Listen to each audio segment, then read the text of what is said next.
नमस्कार दोस्तों। जब से भारतीय जनता पार्टी की लिस्ट आई है हरियाणा में कैंडिडेट्स की, तब से हरियाणा में बगावत के सुर ऐसे फूट रहे हैं कि भारतीय जनता पार्टी को डर समा गया है। हालात ये हैं कि पीछे जम्मू कश्मीर में ऐसे ही लिस्ट जारी की थी, वहां बगावत हुई थी और वहां लिस्ट बदलनी पड़ गई। तो अब हरियाणा में भी इसी बात के लिए जोर लगा हुआ है कि लिस्ट बदलो, लेकिन मुख्यमंत्री कहते हैं कि अब लिस्ट नहीं बदलेगी। बहरहाल लिस्ट बदलेगी या नहीं बदलेगी, लेकिन हरियाणा में भारतीय जनता पार्टी को भारतीय जनता पार्टी ही हराने के लिए पूरी तरीके से बेताब है। उधर कांग्रेस पार्टी ने अपने 32 प्रत्याशियों की सूची जारी की और जो 32 प्रत्याशियों की सूची जारी की है उसमें उसके वफादार रहे और भाजपा के तमाम लालच में भी न बिकने वाले, ईडी सीबीआई इनकम टैक्स की रेड पर भी न डरने वाले उन 28 एमएलए को टिकट दिया गया है। उसके अलावा 4 ऐसे लोगों को भी टिकट दिया गया है जिनमें 2 जो जेजेपी से आए हैं और एक विनेश फोगाट है जो हमारे देश की शान है। वह बेटी है जिनके साथ अन्याय हुआ, नहीं तो आज देश के पास ओलंपिक में गोल्ड मेडल होता। और इसके अलावा एक और व्यक्ति को दिया गया है जो भी पार्टी के लिए वफादार है। तो यानी 32 की 32 सीटें कांग्रेस डिफाइन करने की स्थिति में है कि हमने टिकट क्यों दिया है। यही वजह है कि छुटमुट लोगों की इच्छाओं का छोड़ के कहीं कोई ऐसी स्थिति नहीं है कि किसी का विरोध हो। क्यों विरोध? जो डट कर खड़ा था, हर मुसीबत को झेल रहा था, लेकिन कांग्रेस से अलग नहीं गया, जिसने समझौता नहीं किया, तो उसे तो टिकट मिलना चाहिए था, मिला है। लेकिन भारतीय जनता पार्टी में किसको मिला है? भारतीय जनता पार्टी में मिला है दल बदल करने वालों को। भारतीय जनता पार्टी में मिला है उन लोगों को जिन्होंने एक वक्त में भाजपा को ही खत्म करने का काम किया और जो लोग डटकर खड़े थे उन्हीं को आज दबा दिया गया। भाजपा में उन्हें मिला है जिनके पास पैसा है, भाजपा में उन्हें मिला है जो परिवारवाद से आते हैं, और भारतीय जनता पार्टी में उन्हें मिला है जो गैंगस्टर के परिवार से हैं। यानी इस बूते भाजपा यहां जीतना चाहती है। शायद यही वजह है कि अब तक 200 लोगों के इस्तीफे हो चुके हैं, 200 लोगों। और बड़े नेताओं की बात करें तो 40 बड़े नेता इस्तीफा दे चुके हैं। अब आप समझ सकते हैं कि 67 टिकटें डिक्लेयर हुई और उनमें यह स्थिति है। बहरहाल जो भी कांग्रेस की दूसरी सूची आएगी उसके बाद देखेंगे, लेकिन यह जरूर तय है कि हरियाणा में इनकी हवा खराब है, क्योंकि मुद्दे तो इनका साथ नहीं दे रहे हैं। हुआ यहां कुछ है नहीं। हरियाणा की बर्बादी की गाथा लिखी है भारतीय जनता पार्टी, नरेंद्र मोदी और मनोहर लाल खट्टर, नायब सिंह सैनी की डबल इंजन की सरकार। अब आता हूं कि कैसे भाजपा चुनाव के लिए साजिशें रचती है।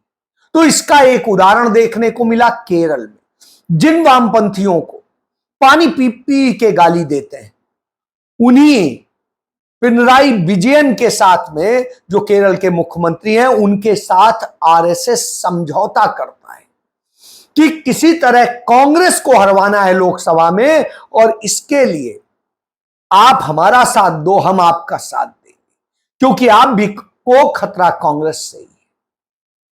तो पिनराई विजयन अपने सबसे खास जो आईपीएस ऑफिसर होते हैं, एडीजीपी होते हैं, जो उनके मुखबिर कहे जाते हैं, उन्हें वो भेजते हैं मिलने आरएसएस के संघ के सेकेंड प्रमुख दत्तात्रेय हासबोले के पास, और पिछले साल भेजा था। त्रिशूल में मीटिंग हुई थी, अजीत कुमार नाम है उसका, और उन्होंने मीटिंग की और वहां से उन्होंने पूरा गेम, इन्होंने पुल का काम किया, यानी दलाली का काम किया, और गेम सेट किया गया। इसी कारण त्रिशूल की सीट बीजेपी जीती, उसका खाता खुला पहली। तो अब वो बात सामने आने लगी है, तो पूरे केरल में अब थू थू हो रही है पिनराई विजयन की और वामपंथियों की, कि यह दोगला चेहरा, यही दोगला चेहरा इनका दिखाई देता है पश्चिम बंगाल में। वहां पर भी ये किस तरीके से मिलकर करते हैं, छोटी छोटी घटनाएं जो हालांकि शर्मनाक हैं, उनको इस तरह से पेश कराते हैं मीडिया और दूसरे के जरिए कि लगता है सारा अपराध वही है, जबकि उससे बड़े अपराध इनके राज्यों में हो रहे हैं। आप देखिए उज्जैन में जिस तरीके से सड़क के किनारे फुटपाथ पे दिन दहाड़े एक लड़का एक महिला का रेप करता है, और रेप करता है सरेआम खुले में, दूसरा एक लड़का वीडियो बनाता है, वायरल करता है, और स्थिति यह होती है कि कोई रोकने वाला नहीं है। और उज्जैन में उस जगह होता है जहां वहां का मुख्यमंत्री का अपना इलाका है, यानी आप समझ लीजिए कि यह हालत है। वहीं उत्तर प्रदेश के मुख्यमंत्री आदित्यनाथ के क्षेत्र में क्या होता है, वहां गोरखपुर में एक लड़की कोचिंग पढ़ के आ रही थी और उसके साथ किस तरीके से गैंग रेप किया जाता है वह किसी से छिपा नहीं। योगी के ही क्षेत्र में, बस्ती में, वहां पर जिस तरीके से एक बीमार पति को अपने घर लेके आ रही होती है एक महिला, तो उसके साथ एम्बुलेंस में रेप किया जाता। राहुल गांधी इन दोनों घटनाओं को लेकर के कहते हैं कि इतनी शर्मनाक घटना ये कहीं की भी हो, निश्चित रूप से दुखद है, निंदा होनी चाहिए, यह सभ्य समाज का हिस्सा नहीं। तो लेकिन इन पर आवाज नहीं निकलती है। उत्तर प्रदेश में फर्जी इनकाउंटर किए जाते हैं, जिस तरीके से सुल्तानपुर में उस यादव होने के कारण उस युवक का इनकाउंटर कर दिया गया, और जो इनकाउंटर की टीम है उसी के फोटोग्राफ्स और वीडियो देख करके यह सच सामने आ जाता है कि फर्जी इनकाउंटर था, घर से उठा कर दिया गया और कहा गया वो डकैत था, जबकि वो घर में था, सिर्फ इसलिए क्योंकि वो भाजपा के लिए खतरा बना हुआ था, उसका प्रभाव था, जिसके कारण वहां भारतीय जनता पार्टी हारी है, इसलिए खेल किए जा रहे हैं। तो इस हद तक उतर चुके हैं, इसी साजिशें रचते हैं, साजिश रचने के ही खेल। आप देखिए जम्मू कश्मीर में रचे गए और उन साजिशों का नतीजा है कि आज जम्मू कश्मीर धधक रहा है आतंकी घटनाओं से। 2 दर्जन सैनिक हमारे शहीद हो चुके हैं, अर्धसैनिक बल, पुलिस के लोग, सब सिर्फ कितने दिन में, जब से नरेंद्र मोदी ने तीसरी बार शपथ ली तब से लेके, लेकिन कोई सुध नहीं। वहां झूठे जुमले दिए जाते हैं कि सुरक्षित बना रहे हैं, अब ये टेररिज्म के लिए, आतंक के लिए नहीं जाना जाता है, ये पर्यटन के लिए जाना जाता है। सब यह हालत कर दी है उसकी।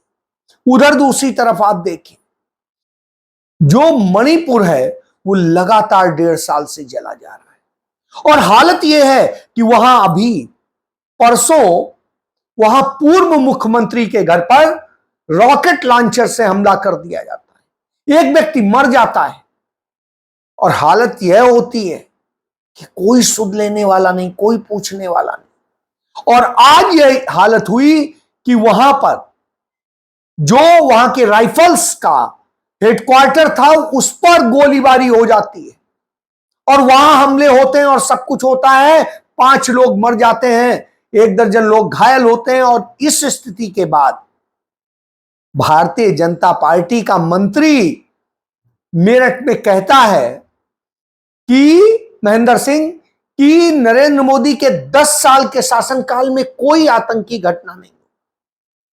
तब पत्रकार पूछता है तो पुलवामा में क्या हुआ था? तो कहता है पुलवामा हमारे समय में नहीं हुआ था, पहले हुआ था। हमारी व्यवस्था है, 10 साल से कोई आतंकवादी हमले नहीं हुए। अब जो माहौल, चाहे वो राहुल गांधी हो दूसरे देश में जाकर भारत का गौरव नीचा करने का काम करते हैं, उसी की ढपली अखिलेश यादव बजाने का काम करते हैं। हमारी सीधी सीधी मान्यता है कि राष्ट्र को कमजोर करने का काम ये लोग कर रहे हैं, सपा बसपा और कांग्रेस। 10 साल में कोई आतंकवादी हमला नहीं है। 10 साल में कोई आतंकवादी हमला नहीं हुआ, कहीं भी नहीं हुआ। पुलवामा सर क्या था? पुलवामा इससे पहले की बात होगी। चलो सर वो आपके कार्यकाल का ही तो है। चलिए, हमारे यहाँ कब जब से प्रधानमंत्री नरेंद्र मोदी हैं, आप चैन की नींद सो रहे हो। हमारी आंतरिक सुरक्षा भी मजबूत है और बाहरी सुरक्षा भी मजबूत है। आंतरिक सुरक्षा में पुलिस बहुत अच्छा काम कर रही है, बाहरी सुरक्षा में सेना बहुत अच्छा काम कर रही है। यानी आप समझिए कि इस तरह के चरित्र हैं इनके।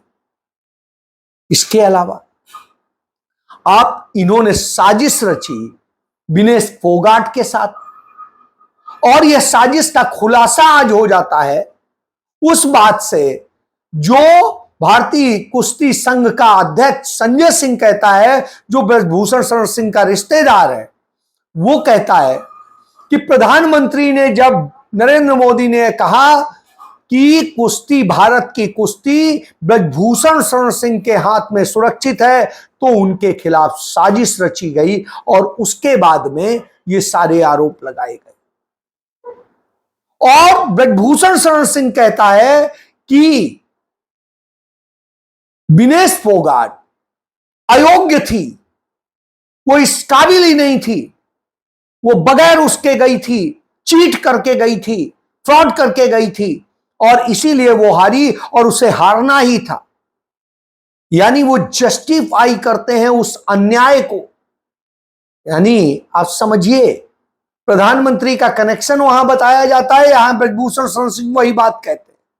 और यह बात सामने आ रही है कि कैसे ओलंपिक में, पेरिस में वहां साजिश हुई थी, और यदि वो अयोग्य होती तो दुनिया की नंबर 1 रेसलर को उसने सिल्वर मेडल के लिए हराया था, चंद सेकंड्स में हराया था।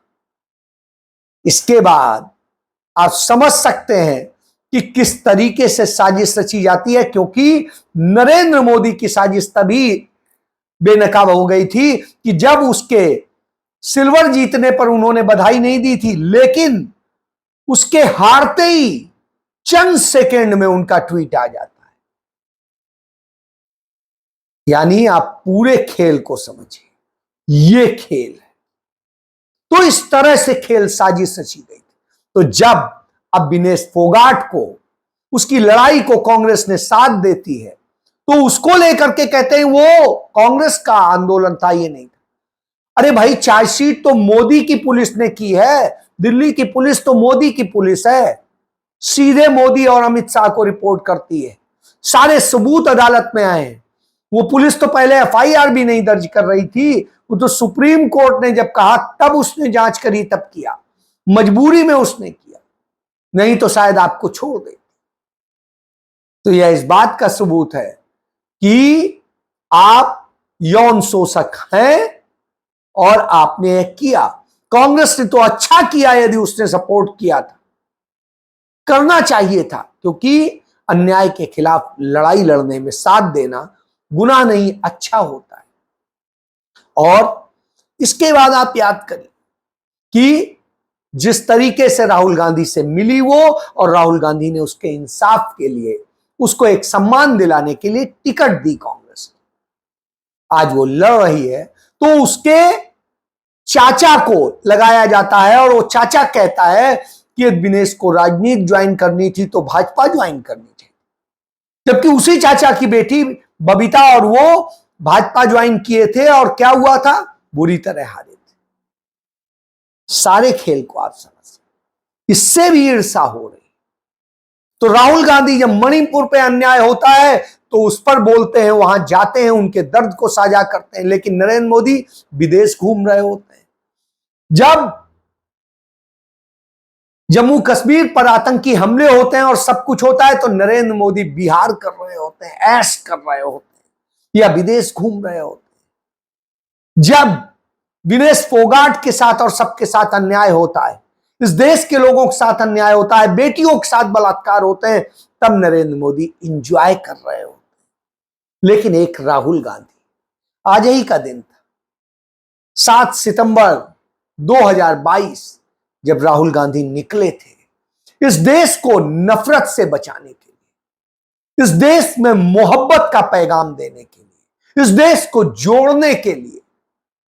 और आज उसके 2 साल बाद निश्चित रूप से राहुल गांधी ने कैसे उसे जोड़ा है, लेकिन वो जुड़ ना जाए, क्योंकि भारत एक जुड़ गया तो टुकड़े टुकड़े करने वाले नरेंद्र मोदी, भारतीय जनता पार्टी, आरएसएस के लोगों की राजनीति कहां बचेगी। इसलिए सारी साजिशें रची जाती हैं और ये खेल किए जाते हैं। तो इसे हमें समझने की जरूरत है, जिससे हम इनके जाल में ना फंसे और हम जान लें कहां हमें खड़ा होना है। जय